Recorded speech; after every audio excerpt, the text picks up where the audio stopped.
Hello, I'm Sergeant First Class Scott Vincent, and welcome to the timpani portion of this video. In this section we'll cover basic fundamental techniques and quite a few advanced techniques. You'll gain a comprehensive knowledge of how to play the timpani with a good quality tone and a full understanding of how and why the timpani work, mechanically speaking. I'll begin by saying that all too often the timpani are conceived to be a loud and bombastic instrument with limited musical capabilities. Consider the history of the timpani in the settings of the early symphony. The timpani were of course utilized in a very rhythmical sense, with wooden mallets being the most commonly used. Not much tone is compared with the modern timpani sound. The progression of sound of the modern day timpani has led us to a much warmer and resonant tone. As you watch this video, I hope that you, the student or teacher, will gain a much better appreciation of the musical possibilities of the timpani.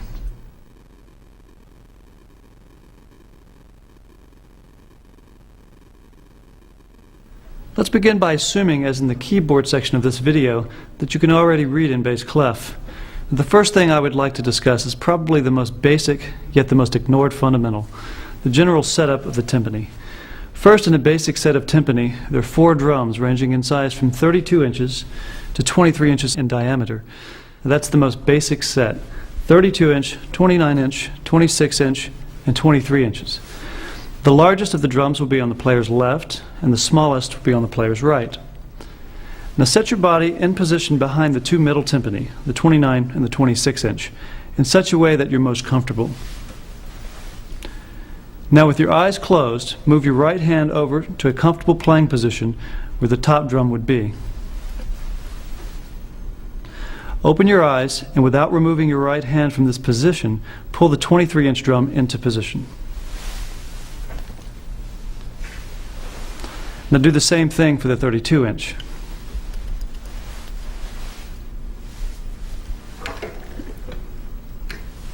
And that's basically it.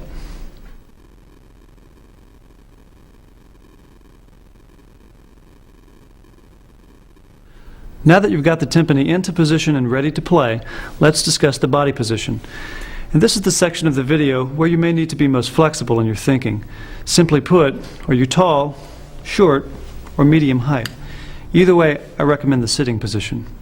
Now I sit all of the time. Actually, it's more like resting on the edge of, say, a 32-inch high stool. Now by choosing to sit, there are quite a few advantages.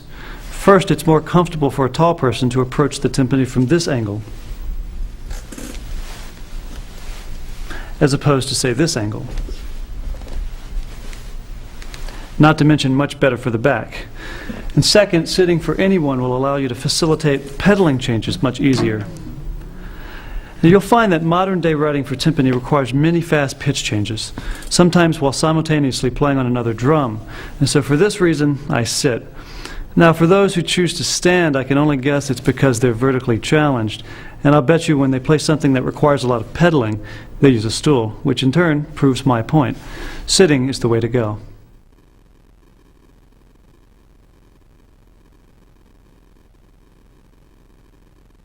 Now that we've got the drums into position and we're in a comfortable seated or standing position, let's discuss the grip. Basically, we've got 3 choices here: German, French, and the in-between stroke, American. A typical German-style timpani grip will look somewhat similar to the snare drum grip, however have a little less pressure applied from the back fingers. The palm should face the floor, and the fulcrum or pressure point will be between the thumb and the first or second joints of the index finger. There's also a similarity of wrist action to the snare drum stroke, typically a downward motion with that distinctive timpani lift.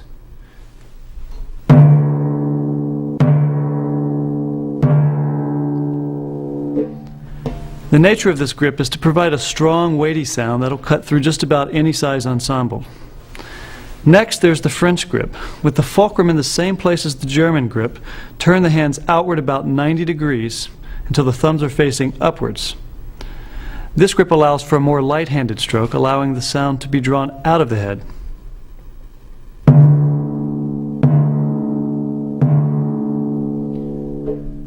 Now everything in between these 2 grips is sort of an adaptation called the American grip. And I would say that this is probably the most commonly used grip. It's a good combination of a downward and upward motion, allowing for optimum lift and a quality resonant tone. Now from the German grip, rotate your hands outward about 45 degrees instead of 90 degrees, as in the French grip. And that's it.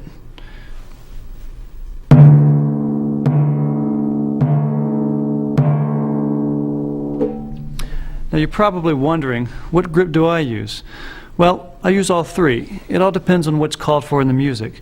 What's the style? How thick is the orchestration? What type of ensemble am I supporting? Or even, what type of venue am I playing? Now I'll get into more specifics later in the video when I cover mallet selection.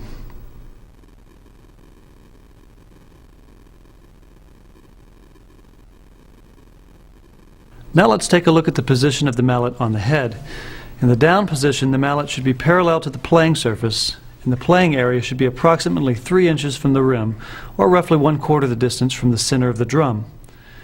If you're not good with math, draw an imaginary line through the middle of the head, then again through that distance, and once more.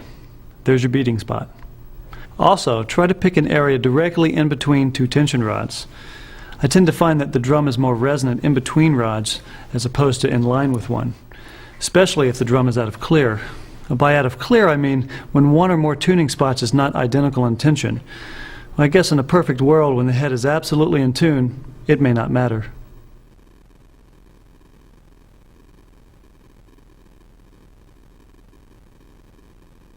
Before we get into stroke, let's discuss the different mallet types. There are two basic types, cartwheel and ball. Now the cartwheel from a top view looks sort of like a wheel and is nothing more than a piece of felt wrapped around a core and sewn together on the outside. Now, the advantage, it's easier to wrap.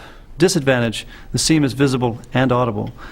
Now, the ball stick is basically a parachute piece of felt laid over the core with the seam drawn around the shaft. Now, the advantage, the seam is hidden and it lasts longer because of the ever-changing impact spots. Now, the disadvantage, it's harder to wrap. Now, since most of you watching this video won't end up wrapping your own mallets, I suggest using the ball type. Now those of you who opt for the cartwheel wrap, try marking the seam of the mallet with a black felt pen. This will make it easier to spot the seam, which you don't want to hit on because you'll hear a ticking sound. Now, I would like to at some point get into the different types of shafts, but I think I'll tackle that later in the section on mallet selection.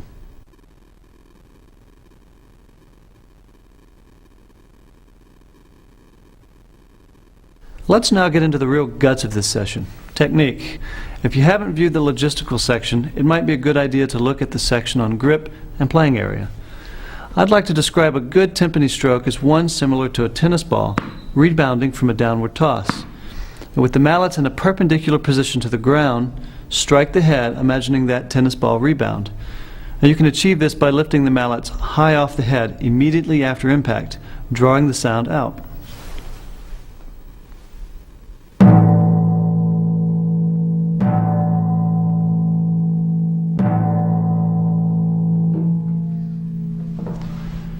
The technique just described is a very basic, general description of a proper timpani stroke.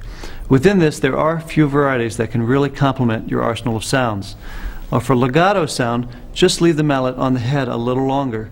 And what you're after is a sound which is darker and more resonant, really pulling the sound deep from out of the drum, rather than that hard surface sound. Now for staccato or more articulate sound, lift the mallet sooner.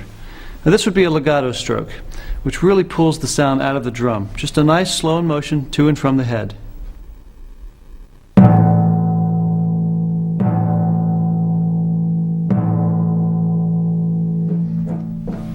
Now this would be a staccato stroke. Same speed exercise, just quicker motions off the head.